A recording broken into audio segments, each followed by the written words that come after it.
Today on the Bourbon Bites podcast, I'm sitting down with a friend from the WhiskeyTube community and chatting Russell's Reserve tenure and how to make whiskey more inclusive.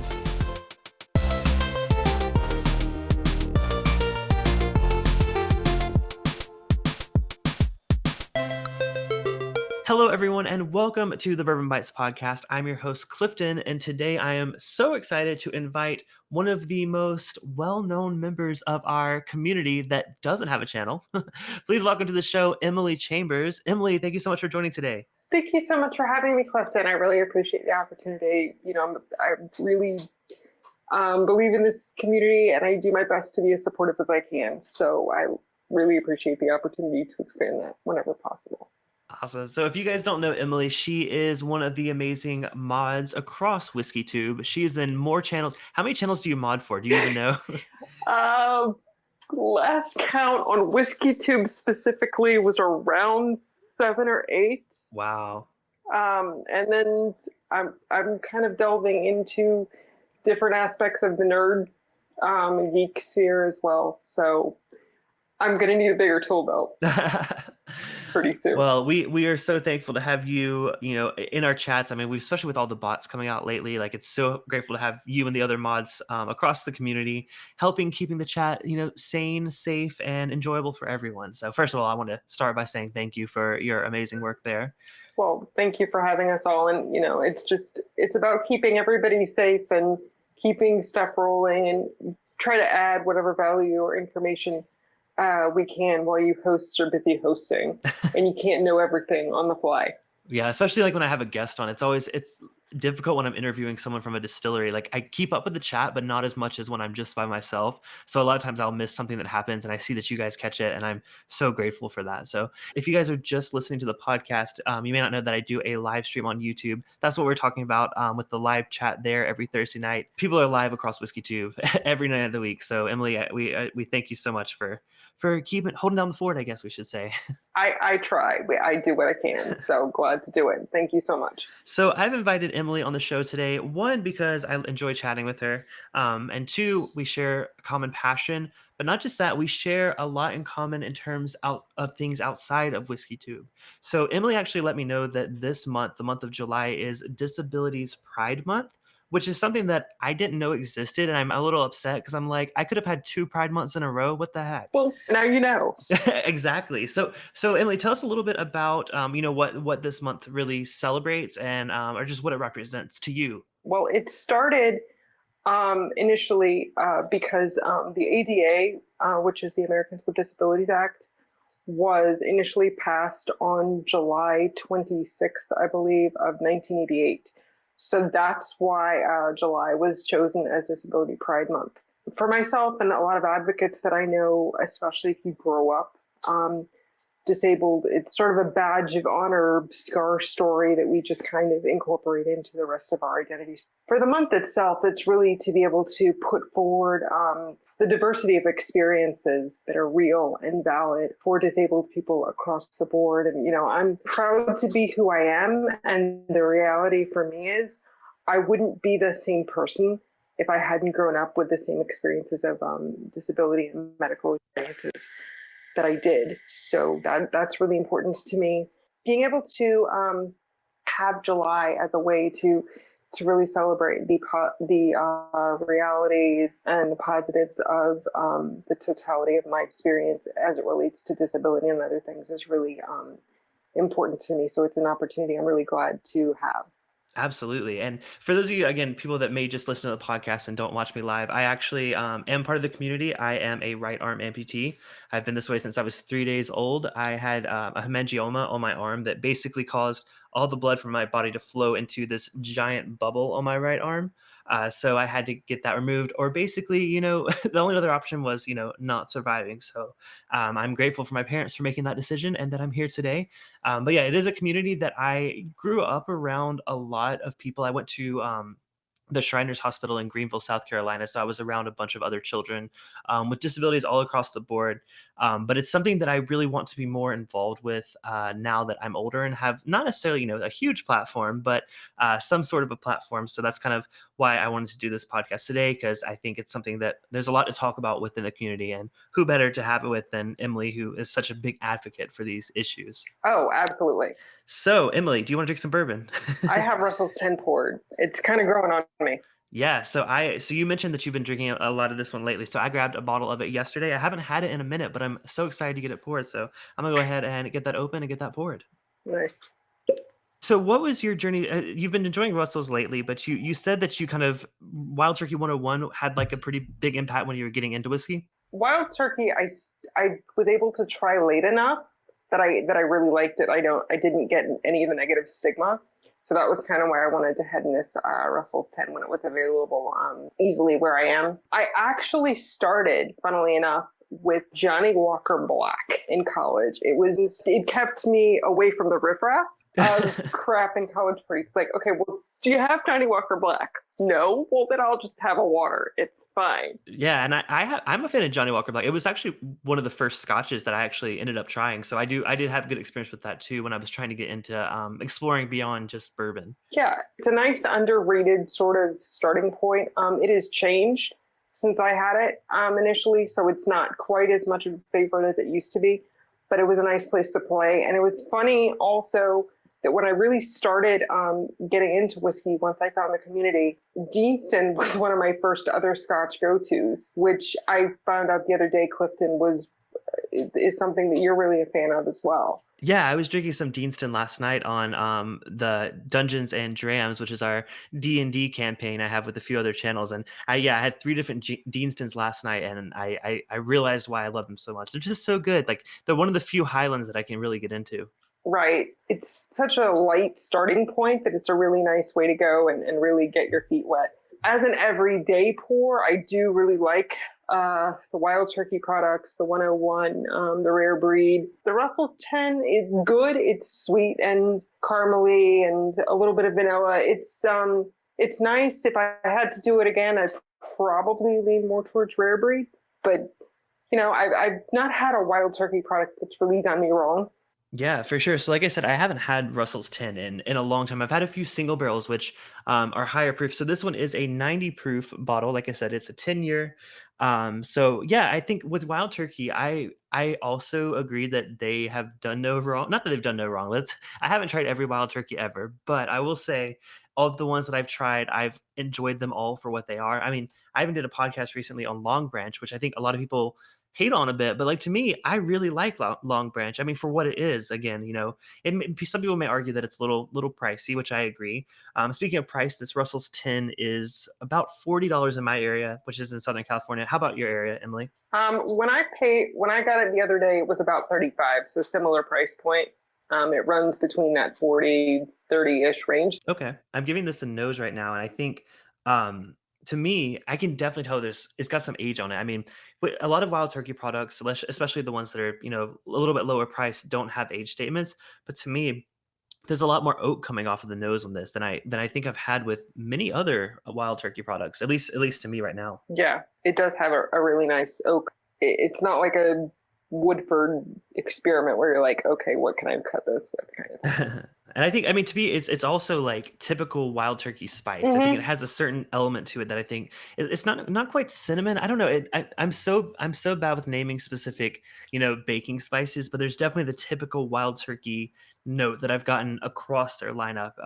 But like I said, it's complemented by that wood that I feel like I don't usually get. I'm really liking the nose on this one. You think it's clove, maybe a little bit of black pepper or nutmeg? Yeah, I was thinking nutmeg, but I could also see clove there as well. All right, well, I'm excited to go ahead and give it a sip. So, cheers. Cheers. Oh yeah, now you got me stuck on clove. So like that's definitely the first thing I taste with this one. I'm trying to pull out those spices. I'm thinking maybe some allspice. Yeah, some of that as well. I still get a bit of cinnamon. I think I always get a little cinnamon on Wild Turkey. I think also it complements the oak spice that I think's there too. So there's like a bit of the wood spice, some of the more traditional kind of char elements to it that I think, again, waiting for a 10-year-old product. But I think the cinnamon goes with that, as well as the sweetness. You mentioned sweetness early on, and this one, I do agree, it's pretty sweet compared to some of the higher proof releases, especially like Rare Breed. I think this is a bit sweeter. Hmm. It is sweet, especially on the front. It's a little bit thinner, I think, than rare breed typically is, just because of the oil differences. Hmm. But it's a nice, solid pour, and if I see it again, hopefully maybe on sale, I will definitely keep that in rotation. I'm happy with this. Yeah. Have you had any of the single barrels? I have not had to have single barrel yet. No. Gotcha. So I think this one is first of all, it's cheaper. Those are almost double the price from my memory. I think they're closer to like $65. I think honestly, unless it's a store that I really trust and really like their flavor profile, I think I would rather buy this than some of the just the off the shelf single barrels because I've had some really hit or miss ones. I think this one is more solid, more traditional, and especially if you're looking for something with that classic wild turkey profile, I think Russell's 10 is just where it's at. I mean, especially if you don't prefer the super high proofs like the barrel strengths like Rare Breed and things like that. If you want just a solid, not necessarily low proof, it's 90 proof, it's not 80 proof, but something with some good age on it and like a mid to low proof, yeah, Russell's 10 is where it's at. Yeah, it's a nice middle ground. And actually, now that we're here, I'm thinking, I wonder what kind of a Manhattan I could make with this. Oh, okay. That would probably be fun. I should try that. Yeah, definitely. I think with the sweetness, it almost. I mean, when I'm thinking of a Manhattan, it kind of does taste a little bit like a vermouth. I don't know what it is about it. It has a bit of like a berry note that I think would be really complementary to like a really nice vermouth. I mean, man, I might have to try this after this stream or this recording. Right? There you go. So while we're here, we have a great glass of bourbon, but I wanted to kind of, take this as an opportunity. I mean, you've shared some really amazing resources with me over the past few weeks. I'll open the floor to you, Emily. I think you have so many great, ideas and opinions on these things. I think let's open it up to you. What do you want to talk about today? Part of it is just starting with a love letter to the community. And that when I found WhiskeyTube as a community, I did not disclose my disability status. It was not until about a year in that I really felt comfortable enough with some of the issues that were coming up to really say, okay, either I'm honest about this with these people who I care for and trust, or I'm going to have to lie about it for every other interaction that I have with them, and I don't want to do that. So that really gave me the grace and the space to go forward with that, and I'm forever grateful. Hmm. And it's my hope that by being involved in communities like WhiskeyTube, that I can really make a difference that way, not by necessarily beating people over the head with disability-specific related issues, but really showing myself as more of a whole, complex, complicated person with information and interests that people can relate on, even if my experience is something that is really different or really scary to some people. Hmm. So I like to open doors as much as I possibly can for people. And if whiskey's a way to do that, then I'm all for it. Also, it tastes really good generally, so that's always a good thing. Very true. Well, and that's interesting that you approached it that way. I mean, I think of something that to me that resonates with is for me being a part of the LGBT community. I identify as gay, and I'm married. I have a husband, and I feel like that's kind of a community that is kind of not necessarily represented, especially in the whiskey industry. So I always think of I think about that, anytime I'm talking about that kind of issue on my channel, on the podcast, I feel like not that I'm, the voice of the gays, but like, I feel like maybe I'm the only gay person they watch on WhiskeyTube. And maybe, even if it just changes one person's mind and like, hey, gay people aren't that different from me, if we have a common interest, I think that's really important. And that's one thing that I do strive for with the channel. And it sounds like the way that's kind of how you see, being part of the disabled community inside another community like the whiskey community. That's part of it. I do believe it's not always sunshine and roses and rainbows, but sometimes it is saying, I had a really awful day with whatever else happened, or like equipment or wheelchair stuff broke, or how am I going to deal with that? But I know at the end of the day that I can take refuge in places like WhiskeyTube and other places, Yeah. knowing that I can show up whatever kind of day that I'm having, with people who care for me, because when there are good days, there are other positive things to share. And even though I have far from the most impressive collection on WhiskeyTube or anywhere really, like I've been lucky enough to try some really amazing pours gifted to me by Donnie the Linux Cat and Trev and others. And I'm just so grateful for everything that I'm able to experience as part of this community and others. And even if I don't have the means to share that direct experience with other people, I want to do as much as I can to extend that in a realistic but also positive way. So really, my push is mostly just lean into authenticity. And sometimes that's ugly, but it is what it is. Sometimes you get a bad pour and you don't really cry about it. You just go, oh, I don't really want to do that again. No, I'm good. I don't need any more of that ever. And you just take it as a learning experience. Absolutely. So you mentioned earlier that you use a wheelchair. Can you tell us a little bit about your experience with that? Basically, I am a full-time power wheelchair user. So effectively, I navigate the world strapped to 400 plus pounds of equipment. I don't really do subtle unless it's on online venues. I can kind of sneak in and people don't really notice that much. But, in sort of IRL world, I'm very physically obvious to people. So that's just part of what reality is for me. Well, it's interesting that you say that because I feel like, it's sort of why I feel safe a bit online when I'm, recording, the live streams or the podcast. It's not front and center that I do have a disability, the one arm thing, like unless you meet me in person, a lot of times people online don't see that. And to be honest, I do get a little bit of comfort in that. Now, I feel like I shouldn't, and I'm kind of not mad at myself about that, but I really wish I could be a little more, not open about it, because I am. If anyone asks me, I mean, people know, but a lot of people don't. So it's always that awkward moment, like whenever I'm going to meet someone in person, I'm going to a whiskey festival, or just meeting like a viewer or just a friend from WhiskeyTube. I always have to be like, do they know I have one arm? And I always feel so self-conscious when I'm approaching them for the first time. Like I'm going to a meetup that we're doing in September for a bunch of channels, as well as just viewers of WhiskeyTube. And honestly, I'm not gonna lie, I'm a little bit nervous. Like I just feel like there's maybe a lot of people that may not know that I have one arm, and you always get stares and you worry about things like that. But how have you found kind of approaching that kind of situation? You mentioned a little bit of it earlier, but I just wonder if you had anything else to say on that. I, in the real world, have sort of a reputation for kind of a little bit of RBF, which is resting bitch face. If I don't know you really well and you approach me with what I feel to be invasive questions, there are times in my life where people's idea of an icebreaker is, how do you have sex? Where do I get a wheelchair like that? What's wrong with you? Wait, that's their icebreaker question? That's the first thing they ask you is like, how do you have sex? Yeah, literally. And I'm like, Wow. not with you. Yeah, right? Oh man, that's horrible. So it's one of those things that in my situation, I can't help but realize that it's going to be an issue for some people.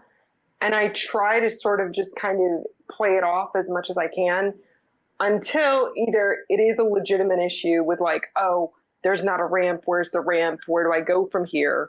But especially places like WhiskeyTube have really given me some of the confidence to be more secure in the idea of, a lot of these people already like me for me. And even if they're not fully prepared for the visual, I'm okay with that to some extent, because even if it doesn't go as I would hope for one individual, overall, I've had enough one-on-one conversations with other people in the group that overall I can make the best of it. So that's kind of how I lean into that. Yeah, absolutely. And I think, this actually might be a good direction maybe to take this conversation. I think, a lot of people listening, may not know what's appropriate or the appropriate way to react in certain situations. And, some people are like, do I mention it? Do I notice? Like, what would be your ideal, first interaction? Let's say you've talked to someone online, you just haven't met them in person. How would you want them to act? That doesn't sound necessarily correct, but like, what would you hope for with that first interaction? Generally, my first hope is that if we've had a fair amount of interaction online, that you remember how you know me from the virtual space first. So, like, I'm a coffee nerd. I'm a sci-fi nerd. You obviously know that, like, I love scotch and bourbon and those kinds of things. And let's start with there. And then if we can kind of build off conversations we've already had in a positive way, after that, if you have authentic, honest questions to ask, I'm okay with that. And I don't mind being able to be a support system and a sounding board for people. I like to be able to do that when I have the energy to do so. It is not, if I'm not part of like paid staff to do that, it is not my job to educate people. But if you're somebody that we already have a relationship, I like to be able to help build authentic relationships as much as I can with people. Right. Let's try and make the world a little better, or our corner of the world a little better for everybody. And I'm glad to be part of that. Absolutely. And I that's a great way to put it. I mean, like you said, make it, if you're going to have a conversation with us, make it about us, make it about, what you know about us, our shared love, our shared interest, or even if, you're new to meeting someone, don't like just be the first question, be like, what happened to your arm? It's like, when I was little, that was always what everyone always asked me, like first interaction, what happened to your arm? And that always bothered me. But like you said, once you're getting to know someone and you're asking it in genuine curiosity, I have no issue talking about it. It's just the way that it's approached, that's not that's not the first thing about my personality I want you to get to know, if that makes sense. And maybe the first visual thing you see about me, oh, he's missing an arm. But like, don't base your opinion on me based on, what you see. I think that's Mhm. one of the things that I think is most important. Like I'm more of a person than what, you may see as my disability, if that makes sense. Right. No person is just one thing. And overall, I have, 90+% positive things to say about the whiskey community and WhiskeyTube specifically. And the parts where I just didn't fit, I just kind of looked and went, okay, that's not a place where I fit. I'll just go find some places that I do fit. And I was lucky to find places like your channel and others that were really welcoming to me. And your Discord, Clifton, and the Hangouts in particular, when COVID was really at its peak, I think were a really big deal for everybody. And there are people there who I'm forever grateful to, whatever happens, because that's been an outlet. I wouldn't have had it without your channel specifically. Absolutely. Hey, good segue to my Discord server. If you guys are not yet part of it, you can go to bourbonbites.com. There's a link there to the Discord server. Everyone is welcome there. Like Emily said, it's a very diverse group of people, but we all have a passion for whiskey. And I've met so many friends on the Discord itself that I didn't know beforehand. And I feel so grateful that I had the idea to just start a Discord server where we could all chat just throughout the day, not just my live streams on Thursday. I get to actually interact with people every day. And it's just been such a positive, like you said, during COVID. I mean, it was basically my social outlet. So I'm really grateful for the community that's grown there and everyone that contributes to that. You guys, I love y'all so much. Yes, thank you. And the culinary side of the Bourbon Bite server in particular is really a thing to behold. Oh yeah. Yeah. The steaks and the people going out to eat. It's just, Yeah, the steaks and the cocktails and all the things. yeah, it's such a talented community. Yes, exactly. Wow, this has been such a great conversation. Thank you so much, Emily, for coming on. I love chatting with you and I love getting your perspective on things. I think, this community is so great. And yes, there's ways that we can all do better. But overall, are there any kind of final thoughts you have just about WhiskeyTube or just the community in general? I think especially with WhiskeyTube, there's a place for most people depending on what your interests or your culinary knowledge are. And if you find a place that you're not a good fit for, there's probably another channel just around somewhere with a different focus that you can dig into. And just there shouldn't be any stress if you find a community where you don't really fit as well. Just keep looking until you find your spots where you feel like you have something to contribute and then to get something back. So I think that's just generally a good way to handle things online. So thank you so much again, Clifton, for the opportunity. I'm just so intensely grateful for the entirety of this community. Thank you so much. Oh, well, thank you for all you do for the community. And for those of you listening, thank you for listening. Hopefully you feel comfortable here on my channel. And if you have anything that, maybe is something you want to address or something that you would like me to talk about, feel free to email me anytime, contact@bourbonbites.com. Love hearing your feedback. If there's anything I can improve on and, talk about different issues that I haven't touched on before, definitely let me know. But most of all, thank you guys so much for listening. This has been the Bourbon Bites podcast. Cheers, and I'll talk to you next episode. Bye, y'all.